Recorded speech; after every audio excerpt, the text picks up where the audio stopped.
ദുരന്തബാധിത പ്രദേശത്തെ സന്ദർശനത്തിൽ സൈനിക യൂണിഫോം ധരിച്ചെത്തിയ മേജർ രവിക്കെതിരെ പരാതി. നമസ്കാരം, കൊട്ടാരക്കര മീഡിയയിലേക്ക് സ്വാഗതം. വയനാട്ടിലെ ദുരന്തബാധിത പ്രദേശം സന്ദർശിക്കാനെത്തിയ മേജർ രവി സൈനിക യൂണിഫോം ധരിച്ചതിനെതിരെ പരാതി. ഡിഫൻസ് സർവീസ് റെഗുലേഷൻ പ്രകാരം സൈന്യത്തിൽ നിന്നും വിരമിച്ചയാൾ സൈനിക യൂണിഫോം ഉപയോഗിക്കുന്നത് ചട്ടലംഘനമാണെന്നും മേജർ രവി സൈനിക യൂണിഫോം ദുരുപയോഗം ചെയ്തുവെന്നുമാണ് പരാതിയിൽ ആരോപിക്കുന്നത്. സൈന്യത്തിൽ നിന്നും വിരമിച്ച RA അരുൺ എന്ന ആളാണ് പരാതി നൽകിയിരിക്കുന്നത്.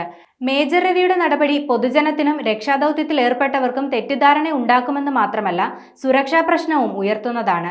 ഇക്കാര്യത്തിൽ ഉചിതമായ അന്വേഷണം നടത്തി മേജർ രവിക്കെതിരെ നടപടിയെടുക്കണമെന്ന് അരുൺ പരാതിയിലൂടെ ആവശ്യപ്പെട്ടു. പ്രധാനമന്ത്രി, പ്രതിരോധ മന്ത്രി, കേരള മുഖ്യമന്ത്രി, DGP, വയനാട് SP എന്നിവർക്കാണ് അരുൺ പരാതി നൽകിയത്.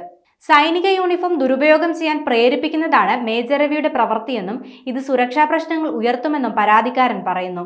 കൂടാതെ മേജർ രവിക്കെതിരെ നടപടിയെടുത്ത് ഇന്ത്യൻ മിലിറ്ററി യൂണിഫോമിന്റെ അന്തസ്സ് കാത്തുസൂക്ഷിക്കുന്നത് ഉറപ്പാക്കണമെന്നും പരാതിയിൽ ആവശ്യപ്പെടുന്നുണ്ട്.